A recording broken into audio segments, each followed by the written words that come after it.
জুলাই বিপ্লবে বাংলাদেশ ইসলামী ছাত্র শিবির ঢাকা বিশ্ববিদ্যালয় শাখার সাবেক সভাপতি বর্তমানে শিবিরের কেন্দ্রীয় নেতা জনাব আবু সাদিক কায়েমের অবদান এবং শিবিরের অবদান নিয়ে সামগ্রিকভাবে, শুধু শিবির বা আবু সাদিক কায়েম নয়, সমন্বয়কদের অবদান, কে কি করেছে, সামগ্রিক চিত্রের একটা সংক্ষিপ্ত বর্ণনা, ইতিহাসের জিস্ট পয়েন্টগুলো পারফেক্টলি তুলে ধরেছেন সাংবাদিক জুলকারনাইন সায়ের। দর্শক, এটা জাস্ট কোনো শিবিরের ক্রেডিট কিংবা আবু সাদিক কায়েমের ক্রেডিট দিচ্ছেন জুলকারনাইন সায়ের, বিষয়টা মোটেও এরকম নয়। 4 পর্বের তার যে লেখা ইংরেজিতে, এটা ইতিহাসের বস্তুনিষ্ঠ উপস্থাপনা। এটা নিয়ে রাজনৈতিক অঙ্গনে তোলপাড়। দর্শক, সাংবাদিক জুলকারনাইন সায়ের যে লেখা লিখেছেন 4 পর্বে, আমরা এটার বাংলা অনুবাদ খুব শীঘ্রই আপনাদেরকে শোনাবো, আপনারা শুনবেন। ইংরেজিতে লিখেছেন। ইংরেজিতে লেখার কারণটা কি? এটা ইন্টারন্যাশনাল বিভিন্ন ডকুমেন্টে এটা স্থান পাবে, বিভিন্ন বইতে এটা লেখা হবে। হিস্ট্রিতে কোডিফিকেশন বলতে যা বোঝায় সেটা হবে। সবার আগে এই বস্তুনিষ্ঠ ইতিহাস ইংরেজিতে জুলকারনাইন সায়ের লেখার মাধ্যমে শিবির এবং আবু সাদিক কায়েমের অবদানকে এস্টাবলিশ করলো। এটাকে অস্বীকার করার সাধ্য আর কারো হবে বলে আমি মনে করি না। হ্যাঁ, আবু সাদিক কায়েম যা করেছেন, শিবির যা করেছে, কিভাবে কানেক্টেড ছিলেন, পর্দার অন্তরালে থেকে নেপথ্যে কিভাবে ভূমিকা পালন করছে, আমি আসছি সেদিকে। এটা অবশ্যই বিএনপির লোকজনের পছন্দ হবে না।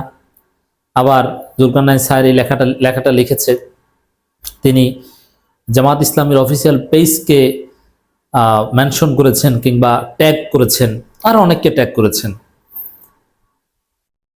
বিএনপি পছন্দ করবে না এবং আরো অনেক সমন্বয়কও পছন্দ করবে না।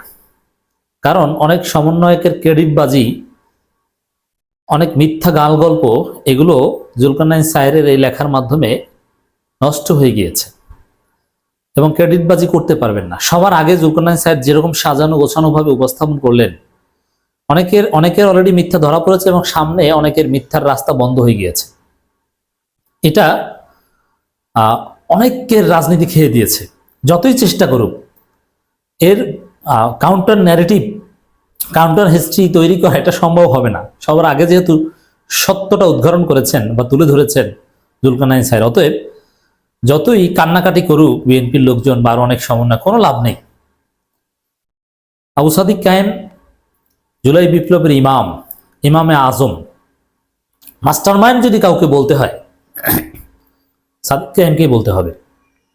অতএব মাননীয় প্রধান উপদেষ্টার প্রেস সচিবের যে মাস্টারমাইন্ড থিওরি, সেটাও জুলকারনাইন সায়েরের এই লেখার মাধ্যমে ধ্বংস হয়ে গেল। যার ফলে মাহফুজ আলম বা মাহফুজ আবদুল্লাহ যে মাস্টারমাইন্ড, সেটা দাবি করার সুযোগ আর থাকলো না। এখন জুলকারনাইন সায়েরকে অনেকে গালি দিতে পারবেন, কিন্তু পাল্টা হিস্ট্রি আপনি তৈরি করতে পারবেন না বা সঠিক বিষয়টা তুলে ধরতে পারবেন, আপনারা টিকবে না। অলরেডি আসল জায়গায় পৌঁছে গিয়েছে এবং বাংলা ভার্সনও আসছে। আমরা ভিডিও ভার্সন আপনাদেরকে শোনাবো। বিভিন্নভাবে এটা আপনারা শুনবেন, কিন্তু ছোট বিশ্লেষণ সহ আমি আপনাদেরকে শোনাবো।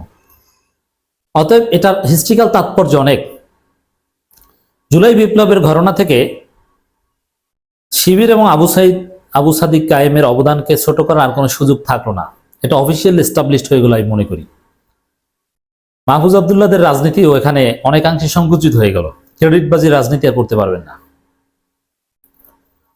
এবং যদি কোনোদিন হাসিনা আসতে পারে, শেখ মুজিব হত্যার পর অনেক বছর পর হাসিনা এসে যেভাবে বিচার করেছিল, ওইভাবে যদি কোনো হাসিনা বা হাসিনা বংশধর আসতে পারে, তাহলে প্রধান মাস্টারমাইন্ড হিসেবে সবার আগে ফাঁসি হবে সাদিক কায়েমের। এটাও কিন্তু হলো। তারপরও সাদিক কায়েম এসব জীবনে ভয়টা করেন না, সেটা তো এই লেখাগুলো আপনি যখন শুনবেন আমার মাধ্যমে তখন বুঝবেন। দর্শক, আমি যদি এটা তাৎপর্য বিশ্লেষণ করলাম, একটু যদি সংক্ষেপে বলি মূল কথাটাকে, দেখেন, এক দফার ঘোষণা অনেকে দিতে চাননি যে না, আমার পরিবার জন্য আশ্রয়ের ব্যবস্থা করা হোক কোনো এম্বাসিতে, নাইলে আমি এক দফার ঘোষণা দিতে পারবো না। কিন্তু সাদিক কায়েম বলেছে না, আমার জীবন যায় যাক, পরিবার কোনো কিছুর দিকে না, এই আন্দোলনকে ব্যর্থ হতে দেওয়া যাবে না। কোটা সংস্কার আন্দোলন শুধু কোটার দাবি আদায়ের মধ্যে সীমাবদ্ধ রাখা যাবে না, হাসিনার পতন ঘটাতে হবে। কিভাবে ঢাকার বিভিন্ন স্পটকে বিভিন্ন ভাগে ভাগ করেছিলেন, দখল করার পরিকল্পনা, গণভবন দখল করার পরিকল্পনা, সব কিছুর মাস্টার মাইন্ড যদি বলতে হয় সাদিক কায়েমকে বলতে হয়। এর মানে এই নয় যে শিবির এবং সাদিক কায়েম একা করেছে। বিএনপি, সাধারণ ছাত্র ছাত্রী, প্রাইভেট বিশ্ববিদ্যালয়, সবাই, সব শ্রেণী পেশার মানুষ এতে কন্ট্রিবিউট করেছে। কিন্তু পলিসি মেকিংয়ে সাদিক কায়েম পর্দার অন্তরালে যে কতটা গুরুত্বপূর্ণ ভূমিকা পালন করেছে এটা প্রতিষ্ঠিত হলো, এবং এটা তো সহজে অনুমেয়। দর্শক, জামাত শিবিরকে নিষিদ্ধ করেছে, অতএব জামাত শিবিরের সামনে তার কোনো অপশন ছিল না।